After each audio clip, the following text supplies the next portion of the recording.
Hi everybody, welcome to Gig, where we explore jobs in the film and music industry, some of which you've never heard of. Today, I talk with the one and only Niko Bolas.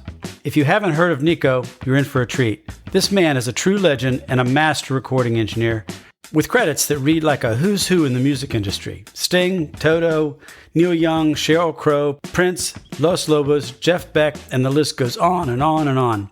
And here's the kicker. Niko actually believes his job as a recording and mix engineer is just a walk in the park. Sounds crazy, right? Well, he's here to share his thoughts on what it really takes to become the engineer that everybody dreams of working with. Good morning. How are you? How are you? Good morning. I'm really good. What's all that padding around you? Oh, this is my my padded room. I was going to say, it looks like they have you in a cell. Yeah. I built a spatial, here, I'll show you. Yeah. Get up and kind of do a tour. Ugh, getting too old for this shit. Oh, no, you're not. Just get up every hour and stretch and you'll be fine. So this is my spatial setup. Oh, wow. That is so cool. And then over here on this side is the stereo setup. Oh, that's freaking awesome. So is that a 7.1? I have a 914 on the far side, and this is stereo on this side. But the psychedelic thing is this whole thing, you can hear how dead it is. Yeah, very. Is actually in my fucking warehouse. I love it. So there I have an office, and then that spaceship is just it's just a giant I don't know, like an RV tarp canopy that I built out of steel pipe, and then I hung insul quilt, soundscaping all the way around, and set up all my stuff. That's really cool. So are you there by yourself? Yeah, it's great. Yeah. So this is Wi-Fi and that's cool. So this is like your mix room. I mean, Neil comes here a lot. He's coming here actually probably before we're done. He's on his way up. It's great because this building. Let me get this closer now. This whole building is like heavy metal rehearsal halls. Oh, okay. Where I was before, they rented the downstairs to a like a facial place, nail salon. I don't know. And I couldn't get loud. I would get text. I can't. I have to be able to just do my work. So I kept looking for a space. And when I saw this warehouse, I knew I had the square footage I needed, but I didn't want to have to build a room in a room because I don't own the building. Yeah. So then I found this insul quilt and built this giant tent so I can go to any warehouse and put my studio in. It all moves. That is really cool, man. That is so cool. It sounds great too. No, does it really? So okay, maybe I'll ask you that question first. So how dead should a room be when you're mixing? Oh, it doesn't matter. Just get used to it. Yeah, really, it's just getting your ears used to it. Yeah. Anybody, I did a single that mastered flat and was pretty hip in a bedroom on a laptop because I thought it was a demo for a friend. I only had one speaker that worked, and I mostly did it on VUs, just making sure that I was just doing a rough, so he could hear cut. And they wound up loving it, mastered it, released it, and it was successful. So, God, I wish I had your ears, man. I seriously, I wasn't using my ears for that. That's right. I was just watching view meters. Oh, that's funny. That takes me way back to something I wrote down to talk to you a little bit about when you talk about mentors and stuff like that. I had a mentor, Peter Maletta, just a great engineer. He kind of taught me most of what I knew, a long time ago. But he was very funny because he said, okay, we got these OR tones, and I'm going to turn the volume down, and I want you to what's the last two things you hear? before you can't hear anything. And he said, the snare and the vocal. I was going to say backbeat and melody. Yeah. And so he pulled it up, and that stuck with me for so many years. And the other thing, gosh, of course, we don't use VUs anymore, but I think back then he says, get your basic tracks, your whole mix should, be around -5 dB before you start adding any vocals and stuff in. It was just, just good, solid, pieces of advice like that nobody teaches anymore. It's kind of Yeah. like, Well, I grew up with Val Garay training me. Yeah. And he's as old school as it gets. And he perfected that whole system of, painstaking and mixing and yeah. You said he was, I think you said he was pretty tough. You said he was pretty tough though, right? Val? Oh yeah. Yeah. He was really tough on me, gratefully. Uh-huh. But, otherwise I probably wouldn't have stuck with it. Mm-hmm. He just, he wasn't going to be my best friend. He was going to teach me. And he did, and I'm eternally grateful. I call him every year on Father's Day and on his birthday. Really? I mean, I call him on other times. We've had lunch with Schmidt before Schmidt passed away. Uh-huh. But yeah, there was nothing fun about training with him. No, I kind of grew up in that. I think I was in the studio for 2.5 years before they actually let me touch a console. Yeah. It was a year before they could let me set up a friggin' mic stand. The thing I always tell the kids that come to work like interns, well, I just graduated this school and you're sending me out for a cheeseburger. Yeah. And I'll explain to them, I said, look, if you can't get a cheeseburger ordered correctly and back to me still hot, why am I going to trust you on an orchestra date? Ooh. Boy, that's, Niko, the psychologist. Hey, it's the rudiment. Come no, on. I know. Hey, I do. But let me, so how did you get the nickname Neeks? Jeff Piccaro. Oh, okay. He just called you that one day? Yeah. Just called me Neeks. And then everybody started calling me Neeks. Do you prefer to be called Neeks? Yeah. Means I know you.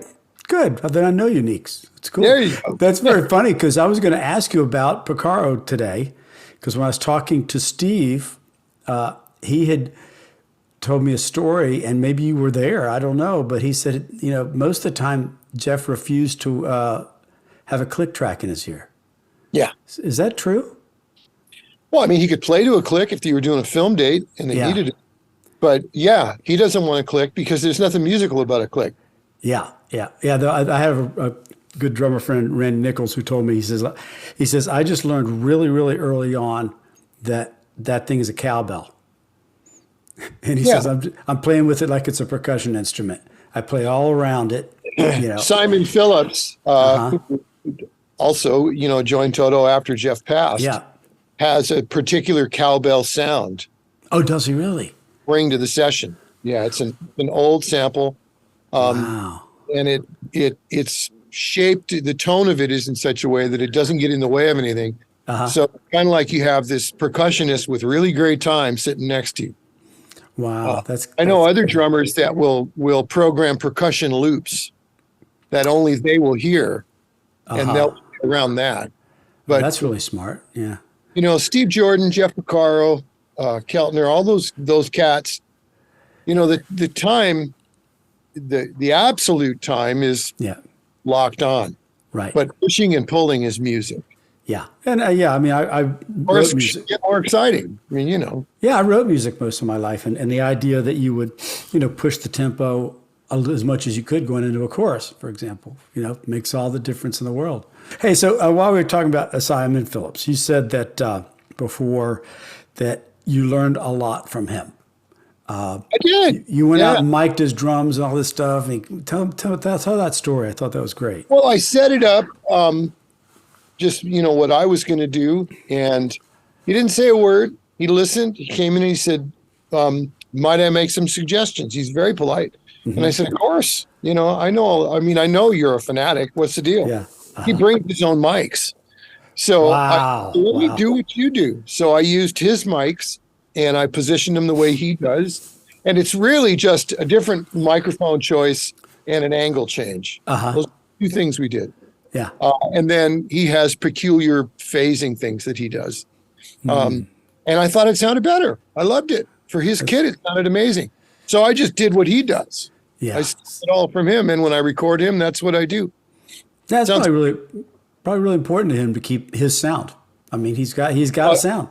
Yeah. And he's not I don't really know any drummers that are self-centered or egotistical about their sound. Right. They want you to do your job, but it's best if you can capture them so they can express. Right. And if they hear in the headphones what they sound like, then they know how hard to hit things and when to do it and what kind of dynamics to use. And guys like Simon or, again, Steve, Charlie Drayton, or Paul and the Mavericks, after the second take, you may as well go home because then they're just playing what they wrote. Right. The first take, they're learning it. The second take, they'll risk, and then it's done.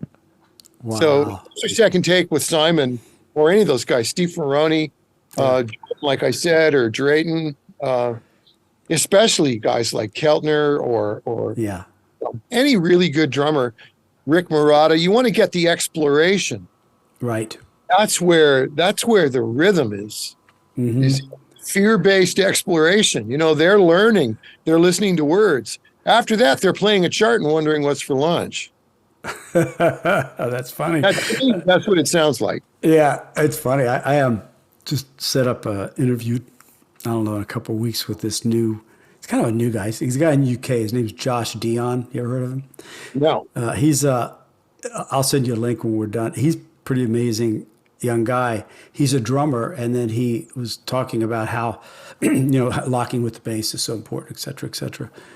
And so he decided to, he was also a keyboard player, so he decided to start playing bass, and he sings. And he talks about how drummers that sing, like, I forget the guy's name in Rare Earth, or I don't know, Phil Collins or somebody. They're rare in the business. So this guy sings, and he plays keyboards, and he plays drums. And so I was Googling who are some of the best drummers today, contemporary drummers. This guy's name come up. And I watched him. I was like, holy crap, this guy's one of the funkiest drummers. And he's playing all the drums with one hand. And he's playing the keyboard bass with his right hand. And he's singing his tunes. And I'm just amazed at the talents that are out there today. Just wow, Josh Dion, his name? Yeah. I'll send you a link. It's just pretty cool when you see these people that are like stretching all the stuff that we've been involved in. Levon Helm told me that he didn't really understand how to play drums until he played mandolin in a band. What? Dang, yeah, because he knew where to get out. Yeah, and Don Henley is a singing drummer, and Steve Perry from Journey is a singing drummer. Oh yeah. All that phrasing all comes from, Yeah. So you're talking about Simon, and you said something about the drums, the sound, and the way it is. You kind of have a philosophy about, excuse me, just going in and listening to a band, going into the studio, listening to what they're supposed to sound like, and then coming back into your world and recreating that. And when you say it, it sounds so simple. Can you talk about that a little bit? Yeah. See, it's simple. Well, it is. Stand in front of the kid and, listen, get down on the floor and listen, stand behind him and listen, and then you'll get an idea of what the kit is. Yeah. And then record what you need for that. Some guys, are real technical players. You might need more than a few mics, because to get all the expression, especially if it's live in a room, there's too much cacophony going on, and you're not going to get grace note. Some guys only need 2 or 3 mics, and just get out of their way, and that's what they sound like. Yeah. So I guess it's. If you don't hear it through speakers, you're not done. Don't get lazy. stand in front of the kit and really listen, and then go in, because your preconceived sound of what you think bass drum, snare, tom fills, cymbals are left over from last week's recording. Right. It's not what might be happening on the floor. If the guy's got really hard sounding brass, well, that's going to change your choice of overheads right away. And if he's got a really hard plastic beater and no front head on the drum, and well, then it's going to be real clicky and top endy. So if you go in thinking that you're doing the kit you did last week, which was a 20-inch jazz drum with double heads, you're hearing the shit out of the wrong stuff, because you're prejudiced. You're not really listening. You're just doing habits. Did you, I get that. When you talk about that, it's totally practical. But a big part of that is come from you doing this for a lot of years. And when you go in there and when you walk out there and you see that 24-inch kick drum with no front head, you have a starting mic in your mind already. You know what kind of mic is going to work on that. If I was is to hear him play it. Yeah. Because a drummer's foot everybody's unique, and if he lays into it, you're going to go immediately with one set of choices. Yeah. If he's actually really delicate and playing the drum, and he's tuned it really tight, that's a whole other approach. Yeah. You can't just look at it and go, I know what this is. You don't. Yeah. You got to hear him play. That's interesting.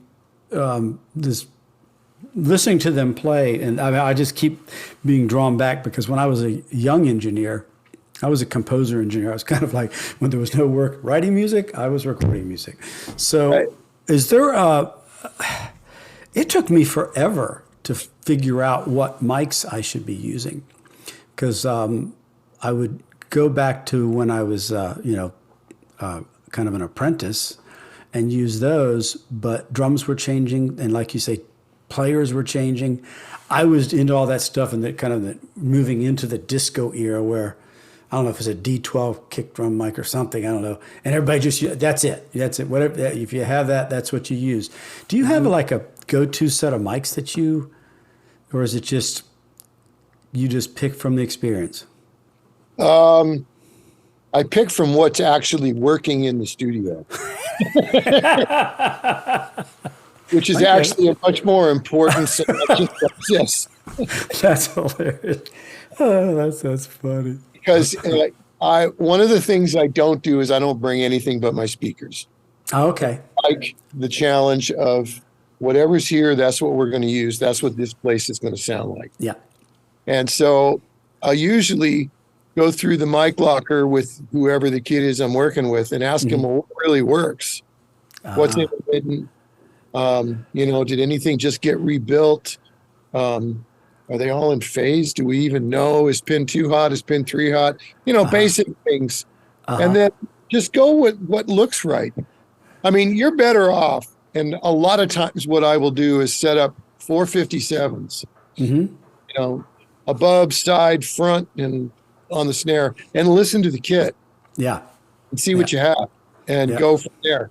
Sometimes if you can afford it and you've got really beautiful, expensive condensers, you can get a really pristine, early jazz kind of sound, or a Steely, Elliot Shiner and George Massenburg and all those guys. They just have the most magnificent drum sounds, and the guys in Meta, Chuck and Filippetti, Sylvia Massey. If you listen to her drum sounds, you don't know what the fuck she's miking it with, because she's probably using a garden hose through a funnel. There's no right or wrong. So I start kit and what they're playing, and then I figure out how that's got to cut through whatever the piano or the guitars or the synths are. You're recording a whole thing. You're not just recording a backbeat. Right. I know you're going to give me a roundabout answer to this, but you say you carry your speakers in. What speakers are you currently carrying in?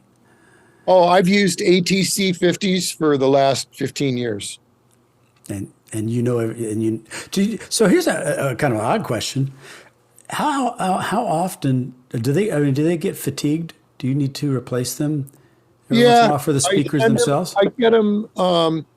No, they don't. Okay. Because the good news is they're self-powered and they have little Yeah. lights that flash at me and tell me when it's wrong.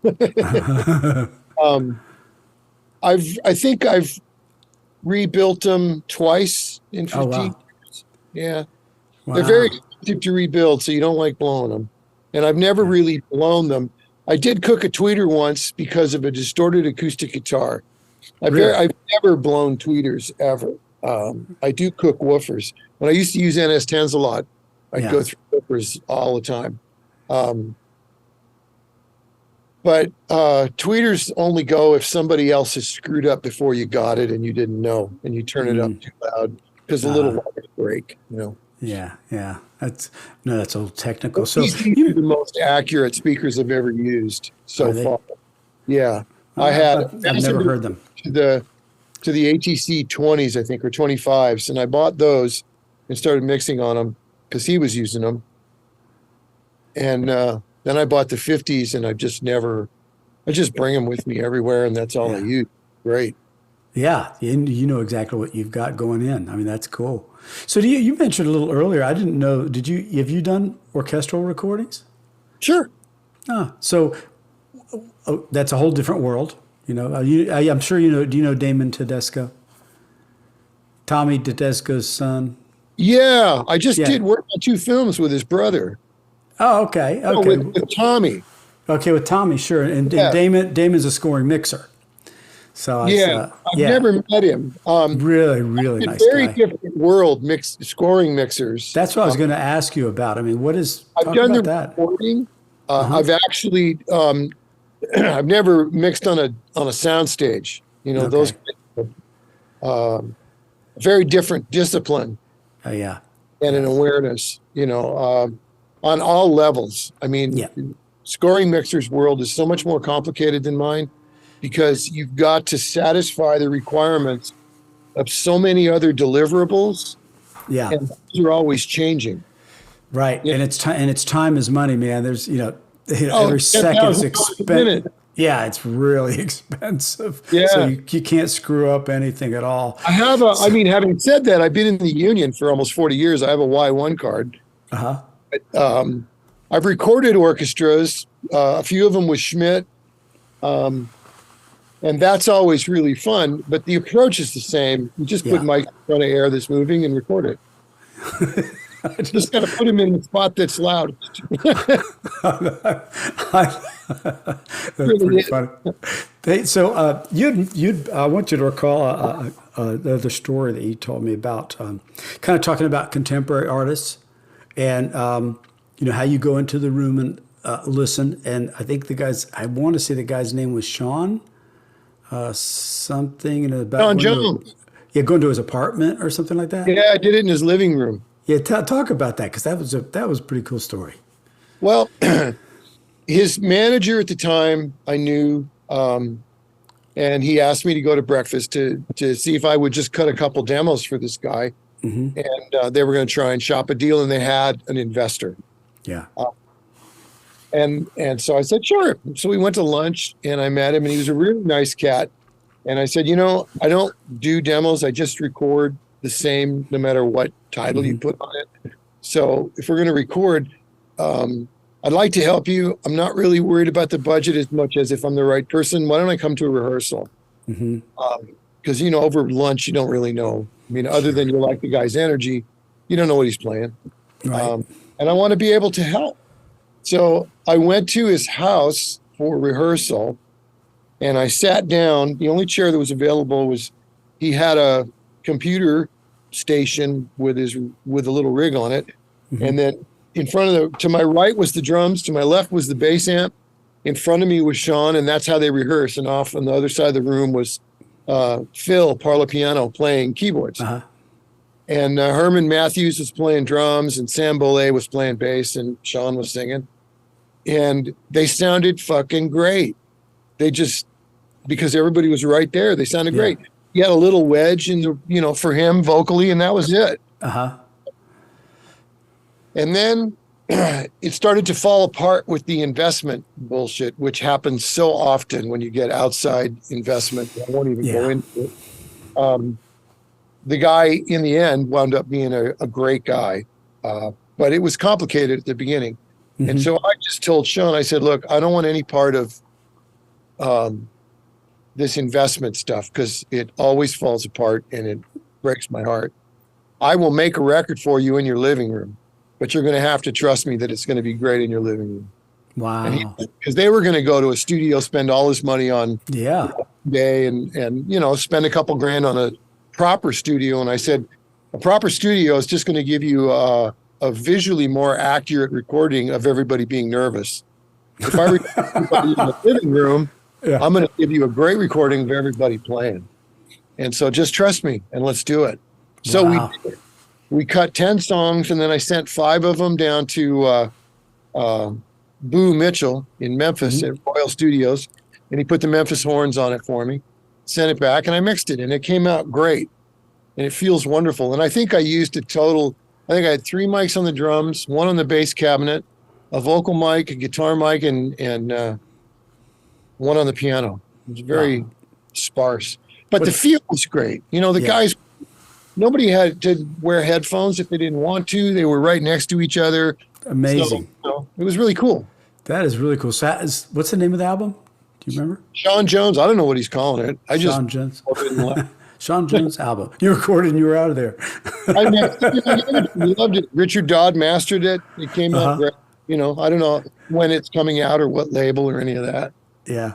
Hey, here's another question that I think that some people would like to. I really want to know. So you mixed. Oh my gosh, that was the Prince Originals, and you've talked a lot. You've talked a lot about it, and it's on your website and stuff. Yeah. What was it like to revisit tracks that are 30 years later and put your own spin on them? I mean, you don't put your own spin on them. Haha. That's the scary part. I have no business putting a spin on something that's already genius. That's kind of why. That's why I was going to talk to you about. No, what I did. You had master engineers doing it. So yeah. There was 2 things that I had to do. I had to. You had to listen to the by originals. What they were the tracks that other people used and mixed for hit singles that Prince had written, but I did them. I had to match their version, but put his voice in it. Wow. Use his guide voice, which was on tapes. So, a lot of those songs that came out, I mean, I think Stevie cut one and the Bangles obviously cut one, Manic Monday or whatever it is. All of that stuff was that Prince's tune, Manic Monday? I can't remember. Not just another Manic Monday. No. I don't remember what it was, but my point is David Kahn mixed that the way he heard it, not the way Prince heard it. So I had to match what David Kahn did, which a lot of Prince fans didn't like because I was, I had to be, but my direction from the estate and the publishing company was to do that. On the stuff that was Prince, I called David Leonard and Susan Rogers and Peggy McCreary and asked them, and Coke Johnson. And I asked them all, when you did this, what control room were you in and what outboard did you have? And then I listened to their single or their versions of that time period and tried my best to match it only using that equipment. Because the thing you have to remember is, at Sunset Sound or in Minneapolis, when he was mixing, they probably had 2 1176s and that was it. Yeah. Nowadays you can put, with plugins, people put them on everything. Right. That's not how records were made at all. So if you had 2, you might have used 1 on the bass and 1 on the vocal. And you were done. You had 2 or 3 echo choices. Prince, I know, used an Eventide harmonizer. That was a delay. And then, of course, all the Lynn stuff was recorded already. So I limited the toolkit to what they had at the time. Gotcha. And it made it much easier to be forensic about matching Right, the mix. right. Um, and I still, the originals will always be better because he was in the room. All of the Dinner. little moments that happen in a mix Yeah. that aren't in automation and aren't documented, and you just don't know. Why doesn't it feel the same going in the chorus? Well, I don't know that someone pinged on the tambourine for 2 beats, or Yeah. they Or he bumped. wasn't jumping up and down in the room. Come on, let's Exactly. go. All Yeah, that yeah, energy goes to a mix. That's why mixes were performances. yeah, So yeah. you would cut together mixes because you just never got it better.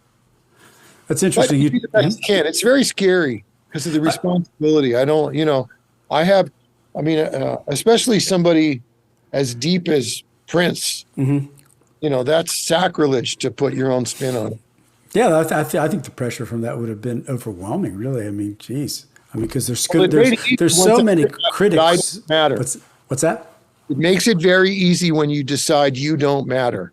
Just do the job. Match what they did as best as you can. I don't have any taste choices. I have communication choices. That's a great segue into the next question, which is, as an engineer, a lot of the times mine was just to do my job. I record it the best I could, get it on there. The producer was making all the decisions. So when did you decide to start integrating into the role of being a producer? Warren Zevon asked me to produce a record. And? What happened to your headspace in that moment? I mean, because you had to be able to, all of a sudden you were open. You could give suggestions. You could try to take what you've been learning from all these other producers through the years and become one. The only producer you try to become is Peter Asher. Mm-hmm. He's still by far the best communicator I've ever met. Really? Yeah, absolutely, hands down. Waddy Wachtel's up there. Yep.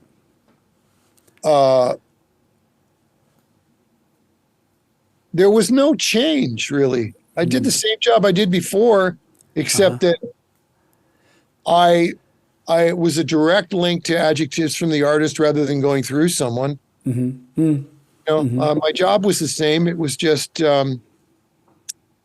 more responsibility in the end. Yeah. I had to make sure that food got ordered. Those are big things. I thought that was the assistant, man.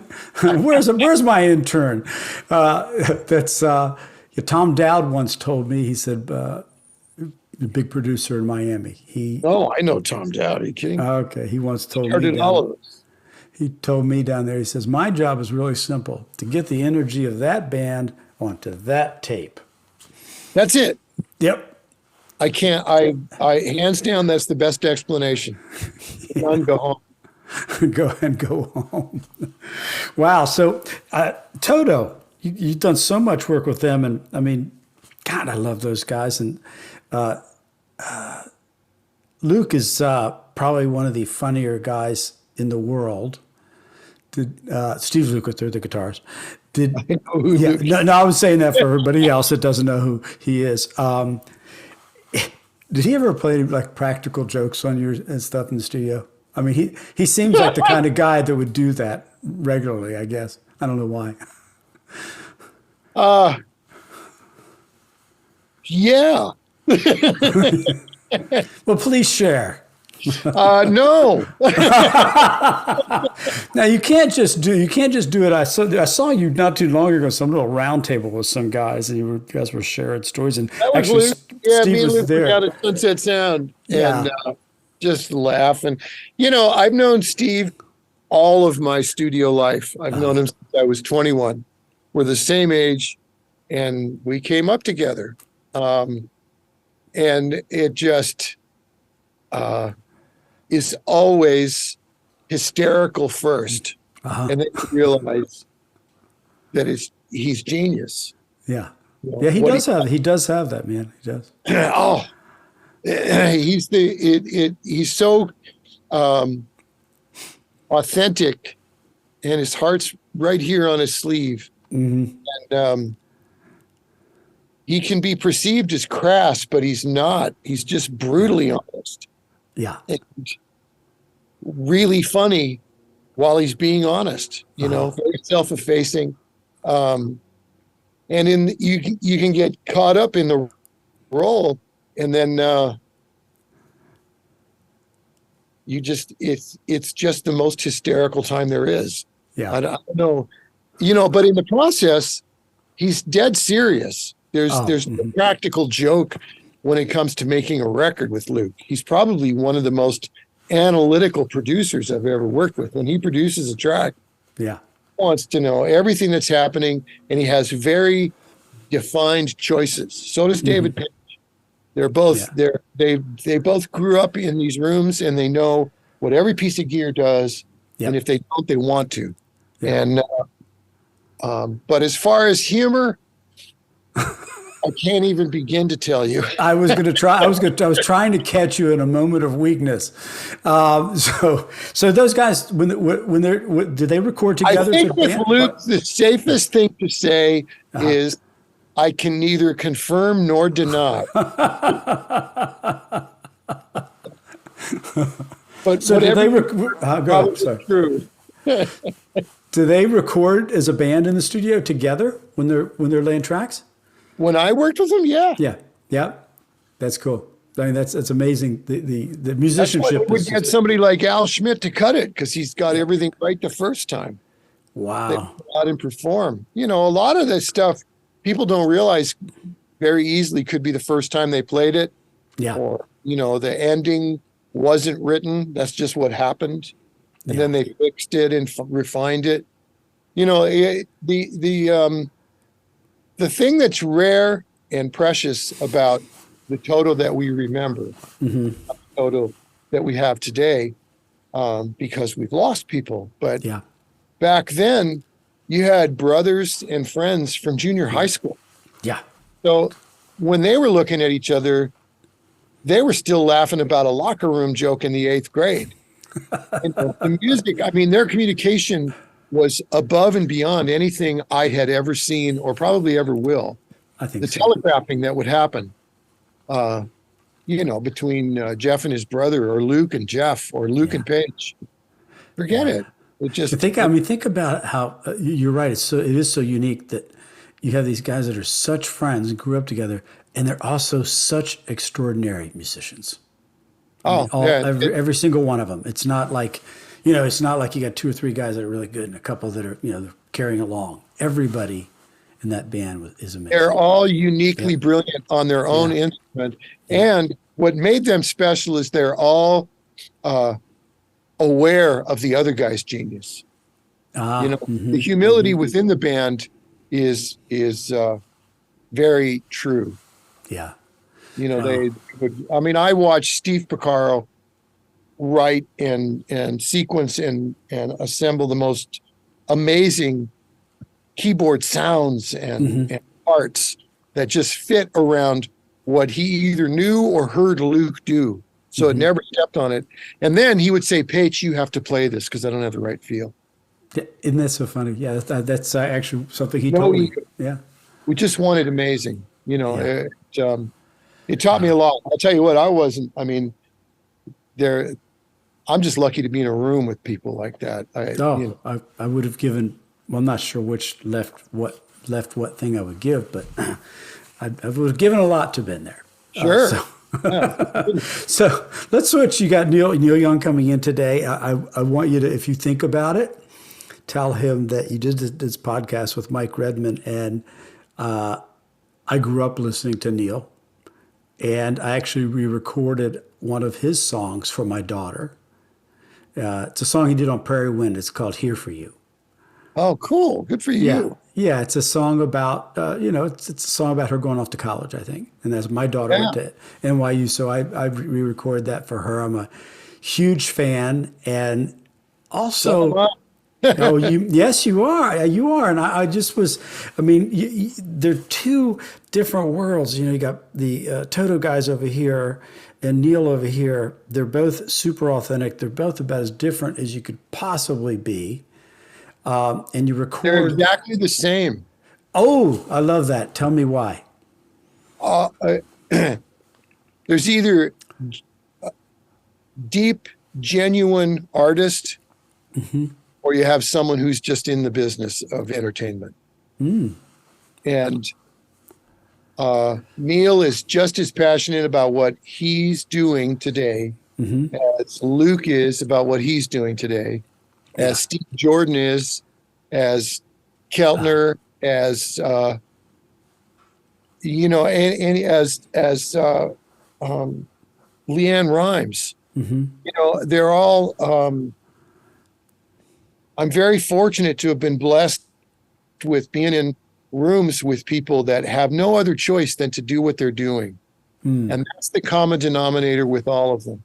Okay, I get that totally. I get that. There's no difference between a session with Toto or Neil or Henley or Sean Jones, anybody that sincerely has to do this to the best of their ability. Yeah. Your approach is the same. You do what you do to the best of yours and try to get it fast so that you stay out of their way. Sure. Yeah. That's thank you. That's a good correction right there. So did you ever record Jennifer Batten, guitarist? Played with Michael Jackson and Jeff Beck for about 3.5 years. I think I've met her. I've never recorded. Yeah, I just interviewed her a couple of days ago, but she said something at the end that I thought was really kind of poignant. And it was like, we were talking about advice for the next generation or whatever. And she goes, just stay in love. And she's like, what? And I was like, oh, brilliant. Sums it up. Huh? That sums it up. Yeah. She was like, stay in love with your instrument. Yep. She says, this is my world. And you said it. You said that it's a real artist can't help it. This is what they do. No. Yeah. No. That's great. That's super cool. All you know, that's all you want. It's the reason so many relationships fail, I think, in our world or in any creative world is there's two marriages that happen to a person. There's a marriage to another person. They're fortunate. Yeah. But the first marriage is to their art. And that's the one that you hope you never leave. I can't wait to get to the studio. Yeah. I don't know if I'm going to earn any money today.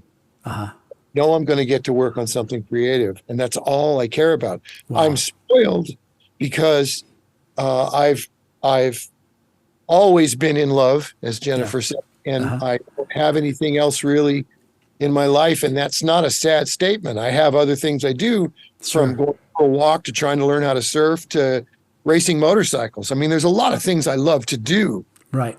But the one thing I always want to do is go in a studio. Wow. That's different. Totally get it. I miss it so much. I kind of got pushed out of the studio by starting a film company, That's kind of what happened. Well, then love that. Well, the thing is, I loved it, but I'll tell you what, here's a big difference, Neeks. It's going from being myself as a composer engineer and having an assistant to running a multi-million-dollar organization with big bills and 26 employees with families to feed. Sure. That was hard to love because it was so stressful. This part over here, the stress of, we've got a job for you, but oh, by the way, it's got to be done tomorrow morning. Staying up all night was like perfect. It was fine. But it's just a different thing. But I'm in love right now with doing this. I love doing these podcasts and sharing this information with people out there that want to know what it is you guys do. I think it's just awesome. It's so much fun for me. Fun for me too. So thank you. No. I really appreciate it so much. I have just a couple of things because I know you got to get ready to work. Nobody's here. It's good. Nobody's here yet. Okay, then I'll add. Huh?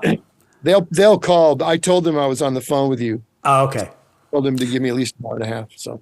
Okay, so here's a couple quick ones.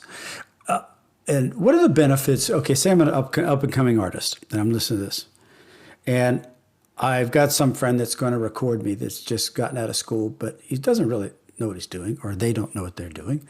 And what are some of the benefits that I get from finding an engineer to record my music that has experience and maybe as a producer as well? What are the kinds of things that, if I was an artist just starting out, I should be looking for?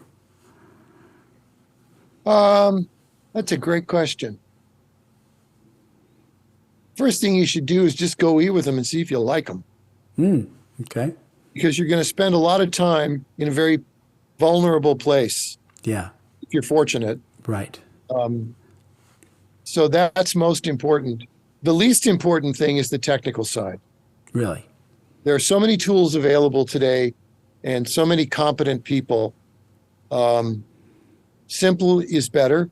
So, you want to look for somebody that isn't going to try and make their record with your music. You want to try and find somebody that's excited about helping you make your record with your music. And the reverse of that is don't be an egomaniac tyrant. Right. Be respectful of their time. Do they have a family? Do you need to go home for dinner?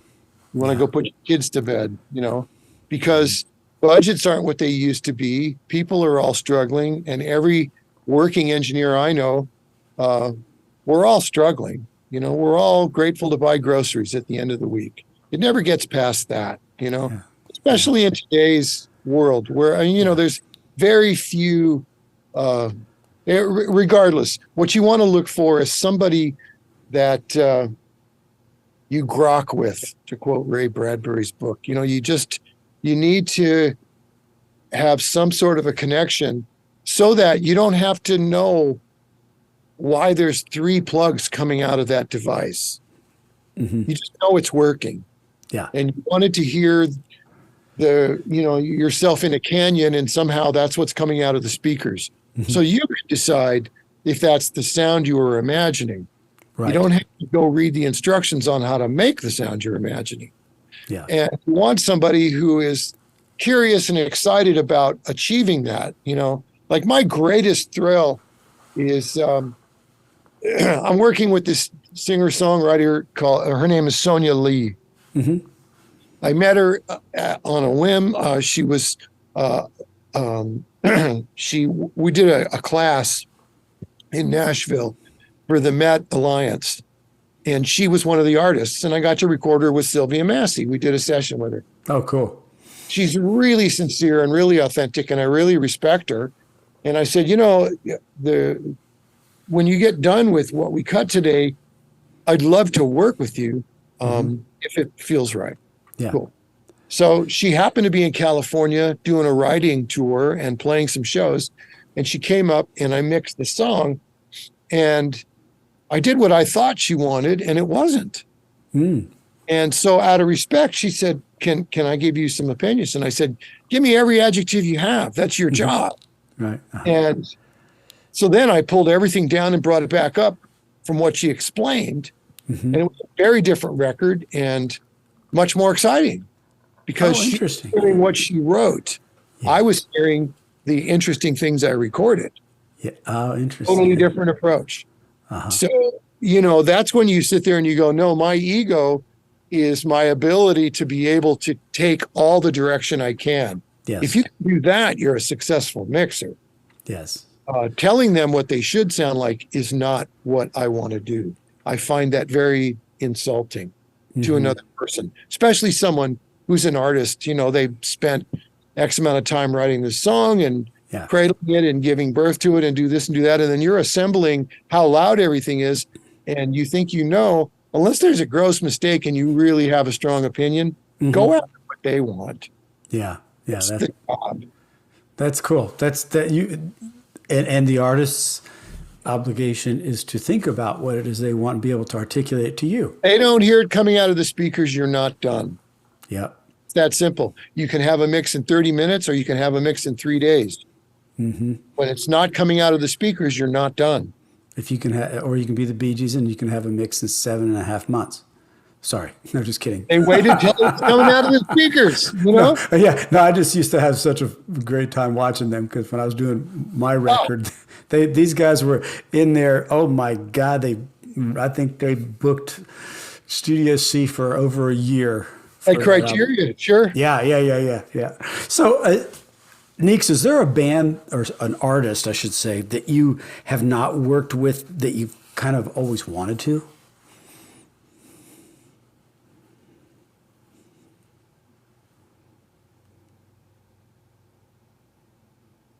No. Wow, perfect. I mean, no. I've loved everything I've been able to do. I'm lucky to have been there. I'm a fan of a huge amount of people, but I'm a fan of the stuff they're doing. So why would I want to go fuck it up? I mean, I like listening to what they're doing. Yeah, that's good. My great thrill comes when somebody thinks I can help them. Yeah. I'm all in. That's great. Boy, since our audio is separated, that's going to be how it ends. I'm all in. But just one last question, and I asked you this previously, but if I was a young, I should say young. Why does it mean to be young? If I was just starting out and I listened to this and I thought, oh man, I want to do what Neeks does for a living. I want to have a career like he has had. How would what's the best advice you could give me to get started and or get my foot in the door? The best advice I wish I'd gotten.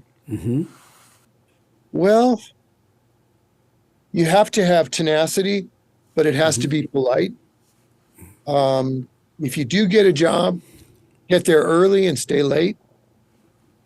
And there's nothing beneath you. Because even today, when I'm producing, an example is I did a 70 or a 90 piece orchestra choir for Neil a few years ago.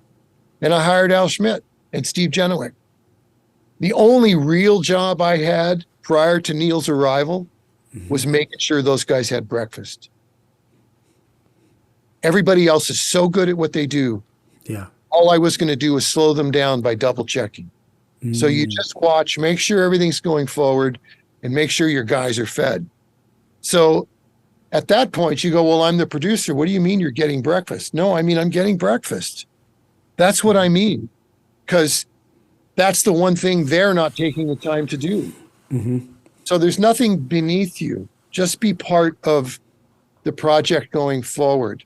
And the other thing that I always have to mention is I was so scared for so long because of the obvious less than issues that you'll have, especially as a young person, when you're in a room with incredibly talented people, is I tried to escape myself, be it drugs or whatever it was. And it took me a while to face that and get over it. And my life got a lot better. And my ability to be part of the creation got a lot more direct once I stopped doing that. But that's such a personal statement. Yeah. I think that if people have any kind of habits, do them as long as they're working. But when they stop working, face it and get some help. Yeah. Because it took me a while to do that, and it was the best choice I ever did. So I don't say that in a preachy way. I say that in the most humble admission that I can. I was terrified. I still to this day don't feel qualified to do what I do because everybody is so much more talented than I'll ever feel I am. Yeah. And they deserve so much better focus than I'm capable of doing because I know my own limitations. I would say this about, I'm going to interrupt you for a second. And I rarely do this, but I would just say this to you, Neeks, that there's not one person that I've met that is an artist or is in the creative world that doesn't have imposter syndrome, that doesn't feel like that they're not supposed to be in that room either, and that they're surprised that they get to do what they do. And you can stop right now and you can say, okay, yeah, I had a problem for a little while. But if you look at the body of what you've done in your career and what you've done as a partner with the artists that you've worked with for I'm not going to say how many years, for all of this time, you absolutely believe you deserve to be there, and you add so much to the dinner that it would not feel complete without you being there. Oh, well, thank you very much, Michael. No, I know that. I just wanted to stop you there because we all go there. I go there. Shit, I go there every day. I go there every day for something. I don't know. But I think some kid, if they're listening to this, or somebody that's starting out, whomever, don't feel alone when you feel that way. We, like you said, you just explained it perfectly. Thanks again for spending some time pleasure, with me, Michael. This is really fun. Great to see you a second time. Theme music for Gig with Mike Redman was composed and produced by Other Animal. Thank you for joining me today for another episode of Gig with Mike Redman. If you like what you heard, I'd ask that you subscribe and like us. And finally, if you have questions about a job or ideas for an episode, contact me at gigwithmikeredman@gmail.com. Until next time, I'm Mike Redman, signing off.